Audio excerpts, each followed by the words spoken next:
All right, welcome back to the KFYR Plus News Desk. And study after study is showing that trust in the media continues to slowly decline. Trust in media has dropped precipitously in recent years, particularly among young adults and particularly Republicans. Joining me right now is Scott Baradell, an expert on trust. He heads up the Idea Grove, a full-service marketing company that has been helping companies and organizations tell their story for the past 2 decades. Scott, welcome back to the news desk. Appreciate your time today. Thanks for having me. So what factors do you believe, Scott, contribute most to the declining trust in media? Gosh, there are so many. You mentioned conservatives and Republicans trusting the media less, and that's been true for quite some time. You could really trace that back to the 1980s and the emergence of Rush Limbaugh and conservative radio, which evolved into Fox News and this whole kind of conservative uh, Mm-hmm. arm of the media that emerged. But there's a new survey out from Pew, which has always studied the media, that shows Democrats, and particularly younger Democrats, trust the media far less too. So it's really coming from all sides now. You've had a long time issue with Republicans not trusting the mainstream media, and increasingly Democrats and younger Democrats in particular are not trusting it either. So as a result, a recent Pew survey that asked Americans, Republicans and Democrats, among 30 top news sources, which ones they trusted, only two of the 30 got over 50% of people saying they trusted them, and that was Forbes and the Wall Street Journal. Everything else, there was more distrust than trust. So it probably doesn't help that you've got the President of the United States, the biggest bully pulpit there is, that says fake news. I mean, he made his bones, right, in 2015 and 2016 on just about everything being fake news. Yes, and really what you saw with Donald Trump in 2015, 2016 is he took the things that were being said on Fox News and were being said across conservative media and had been said for a while. And for the first time, you had someone vocalizing that and vocalizing it the same way you might hear it on Fox News. And, Republicans really responded to that. And this really tackling the media, the legacy media or the liberal media head on the way he did, he had an audience that was ready made for that to appeal to them, and it's been a core part of his appeal ever since. And one thing that Donald Trump is very good at is doubling down on the things that are working for him. And so in his second term, I think he's only become more vocal and more strident in things like who gets to be at press conferences, who gets to be at the daily press briefings, things like that. What role do you think social media plays in shaping the trust in traditional news sources? Huge. I mean, particularly if you look at younger people, about 40%, a recent survey showed that about 40% of Americans under 35 primarily get their news from influencers. So that can be, from Joe Rogan to, call her daddy, take your pick. There's just all kinds of Mm-hmm. sources of information. These are not people who are trained in journalism, but they're people who have earned trust.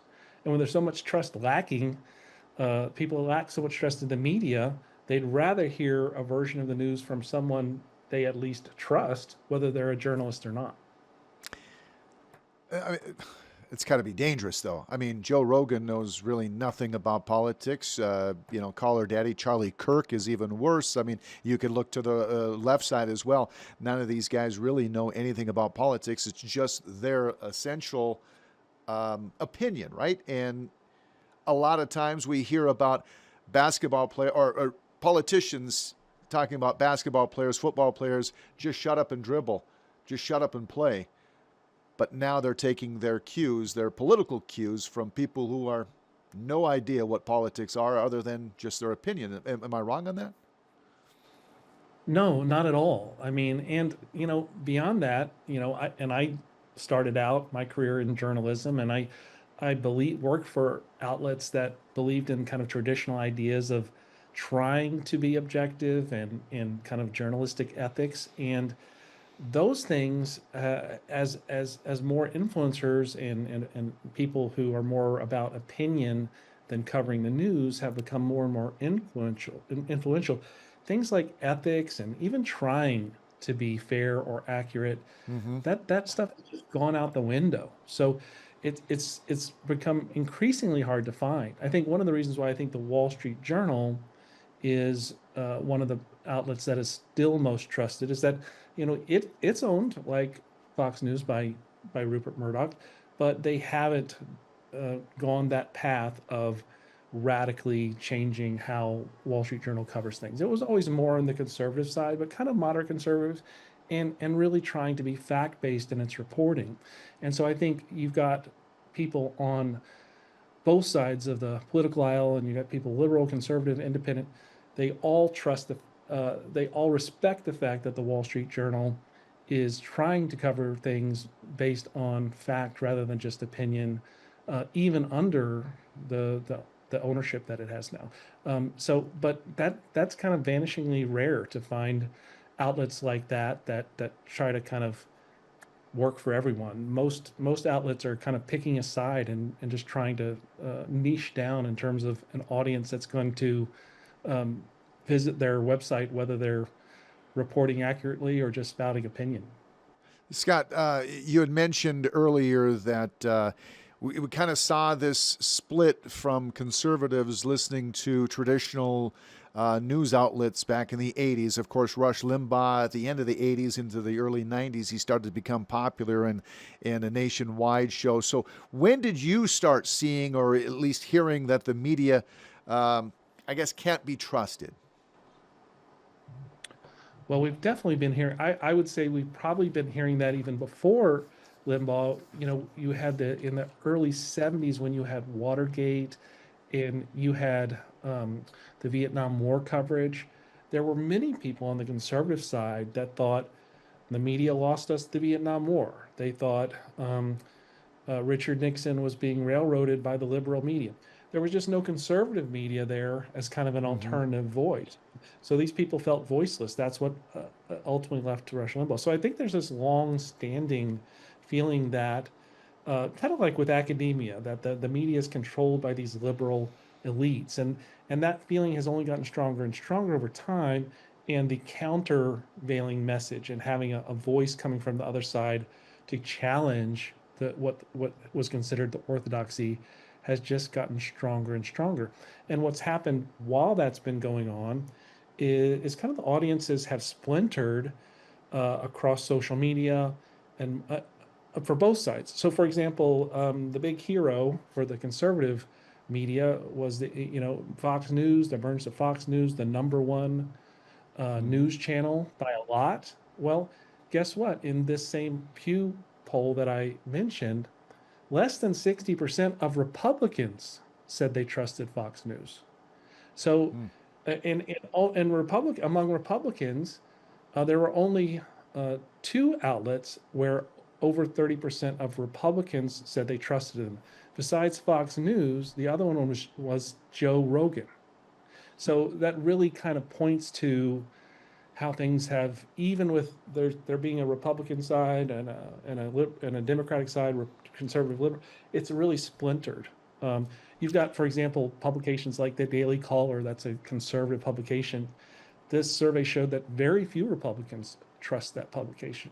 So it's not as cut and dried as Republicans believe conservative publications and liberals believe legacy media. Yeah, I mean, you've got OAN News, you've got other outlets that even conservatives say, hey, they're a little too much for me, I think, so I can understand that. Do you think the current media landscape encourages polarization? Absolutely, and the biggest reason for that is you've got to get clicks. The reality is that every publication, even those that are more serious, understand that they're going to get more, um, a bigger audience with opinion or news analysis than they will with actual who, what, when, where, why kind of down the middle kind of news. So Hmm. you look at an outlet like the Washington Post or the New York Times. If you look at the Washington Post, will say, we're an outlet that tries to be a traditional news outlet and cover the news in an objective way. But if you look at all the most popular, the most visited articles at the Washington Post, they're always news analysis or opinion pieces, often very strong opinions, and that's true of the New York Times. It's kind of true across the board that's where that's where the clicks are coming from. So it's hard for publications, no matter what their intent is, to not be pulled in this direction of giving people what they want, which is controversy and strong opinion. Given the widespread decline in trust, do you think media organizations are generally interested in rebuilding the trust of the people, or are they more focused on maintaining their current audience base? Yeah, I think if for example, among the 30 outlets that people were asked about were the broadcast networks, if they could even hold on to the audience they have now, they'd be very happy. Because if you look at the audience for, for example, the evening news Hmm. of these broadcast outlets, they're tiny, they're minuscule. It's crazy to think about if you go look at it in historical context. Podcasts like Joe Rogan dwarf the evening news combined audience of all of them. So they, in terms of where the trends are going, they like to just hang on to the audience. The question is, how can they? And so I think in general, what media outlets are doing is they're realizing I we can't get everyone's trust anymore. So we're too polarized, and I'd say splintered beyond polarized. Hmm. So let's niche down and find a target. Just like I have a marketing company, so we work with companies that sell products. Like with a product, we always tell people when our client says, when we ask them who it's for, they say everybody. We say, if you say it's for everybody, it's really for nobody, because you have to have a target. You have to have a target you're going after, Yeah. or really thinks it's for them. And that's what and media used to be, we're for everybody. That was the idea. The daily newspaper that landed on the doorstep back when that was a thing, it was supposed to appeal to the whole community. um, that's not the way the market is anymore. So media outlets have to think of themselves like a product, and figure out who their audience is. If it's young liberals under, in a certain region, or that reach certain demographics, that's what the outlets that are succeeding, and that includes podcasts and social media. That's what they're doing, is they're landing on an audience that they can claim. How do you think the decline in trust among young adults specifically will shape the future of news consumption? Well, I think what we're seeing is so far it's going hand in hand with people going to social media influencers. Hmm. And of course, social media influencers, they don't do any reporting. So they're just Right. curating. Speaking of curation, another survey, not the Pew survey, because Google News wasn't included in this, but another survey, that was of 30,000 people. Um, they asked people what your most trusted source of news was, and the number one answer was Google News, which is, of course, ironic, since Google News doesn't actually do any journalism. They Hmm. don't have a staff. They only curate news from other sources. And so what the people were saying is, they, in the same way that they would trust Google to tell them what's the best plumber near me, they're trusting Google News when they go to the Google News tab to put the best news sources and the most accurate news at the top. That's kind of what's happening with podcasters. I trust Joe Rogan, so I trust the things that he talks about are the things that I need to know about. So it's a huge shift. It's a huge fragmentation in terms of where people are getting their information, how that information is being distributed. It's far beyond kind of left versus right, which is, I think, the first kind of when we've talked about polarization, we talked about left versus right. Well, it's gone far beyond that. There's so many different flavors out there that people are choosing from in terms of how they want to interpret the news and view the world. Do you think there's a way to reduce the political polarization of media sources at all, or is this something that's a permanent fixture of the media landscape? Well, there's been a lot of talk about it, but um, I, my belief is that if you were actually going to do something about it, the only way to do it would be through some form of government action.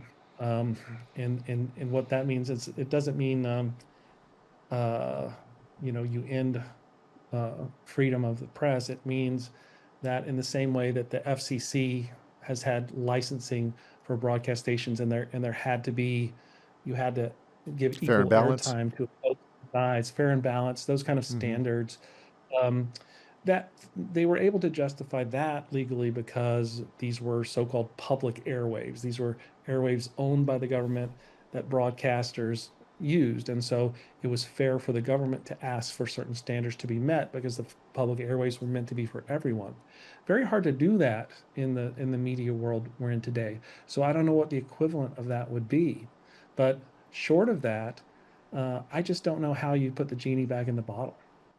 Do you think there's anything that can be done, at least in the educational level, to help young adults maybe develop a more critical way of thinking, a balanced approach at consuming news?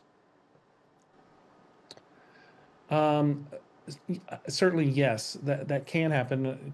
Good question as to what, when, and where that education Hmm. should happen. Yeah. Of course, we know that we've got ideological war raging right now on college campuses. The Trump administration has gotten involved in a way that no president has gotten involved before in terms of threatening funding and things like that based on the kinds of opinions expressed on campuses. That's pretty troubling the way that has come together. Whether or not you think um, you know colleges are too liberal, that's a that's a change that's a real change in terms of how the government has approached our university system. And then of course from kindergarten up, we've got wars in school districts across the country as to are we teaching too much about slavery, or are we not teaching enough about the contributions of African Americans historically, and on and on and on. Hmm. It's so I hate to be a Debbie Downer, but it's hard to find a neutral venue anywhere to have the kind of reasonable discussion and to kind of set a stage where people can try to assess things neutrally and critically so that they don't get influenced um, to maybe be in an antagonistic position against others. I think we've gotten to the point where people don't feel like they can go to a family gathering over the holidays and things like that because there'll be such an argument over the dinner table that people will storm. Uh, It, that it's a level of antagonism and polarization and fragmentation in our society that I certainly in my lifetime that we've never experienced. Yeah, I was just going to say, I mean, can it get any worse, Scott? I mean, it feels like, maybe Barack Obama's first term where the Tea Party came in, it started to roll right there with that. The social media was pretty new. At least Facebook was fairly new. People really weren't using Twitter a whole lot, but that's when you started getting your friends and your relatives butting heads with the Obama, second term, first or second term. And then you rolled right into Trump. And then things just really exploded, right? I mean, it was wild, crazy.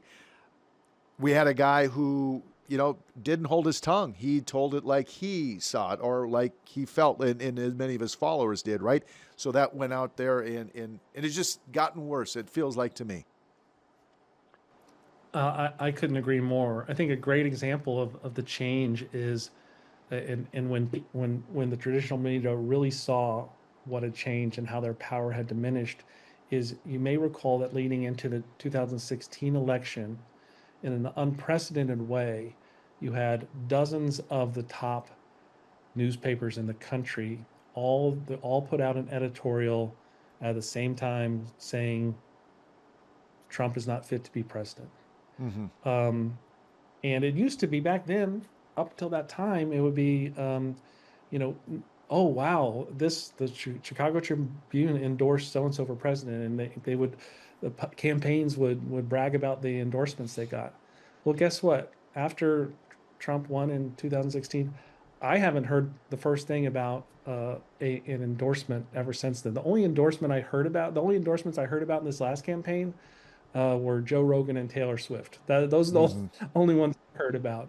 No one That's cared right. about the traditional media's editorial pages anymore. Um, and so it's in terms of where it goes from here, I think actually there could be a bright side to the level of fragmentation that we're having. You know, a lot of people have believed, I'm one of them, that one of the things that could help with how polarized the two parties have become is if we had, like some European countries, had a multi-party system where you had to form coalitions to have a Mm-hmm. governing majority. If that were the case, then there'd have to be some kind of moderation that occurred in order to get anything done. You could argue that that's kind of informally what's happening with the media landscape today because people are getting things from so many sources. You've got a lot of people that are conservative and consider themselves conservative that do not trust Fox News anymore. So where are they going? Um, Maybe um, you start to have different combinations of issues that can bring people together that maybe wouldn't have come together when everything was you're either all left or all right. So maybe maybe there's a light at the end of the tunnel there, but Maybe. that's the best. Yeah, that's the best one. Scott, before we conclude, I've got one final question. Given everything that we've discussed about trust in the media, polarization, and the future of journalism, what is the key takeaway that you would like our audience to remember, maybe a most important step that can be taken to restore the trust in media? Well, I think the best thing is to go into your consumption of media with the understanding that there's no single source of truth, and that and there's no heroes and villains here, really, ultimately, Mm-hmm. and that certainly among your neighbors. You could say certain politicians. You could consider Trump a villain. That's fine. You consider someone on the other side a villain. That's fine. But people that have different opinions aren't your enemy because they have those opinions. And one way to kind of moderate maybe the antipathy you might start to feel from only going into one side of the issues is to just read more stuff, just consume more information from different perspectives. I know that's something that I personally have really made an effort to do over the past few years. And I wouldn't say it's fundamentally changed my opinions, but it's made me more understanding that just because people don't believe the way I do doesn't make them a bad person. If we can just get to that level, um, then in terms of how we consume the media, then I think that's a big important step. Yeah, maybe becoming a more well-rounded news consumer, if that's what you want to be, will get you a little bit more knowledge on the situation instead of taking all of your news from Facebook or Twitter. Uncle Charlie, stop it now.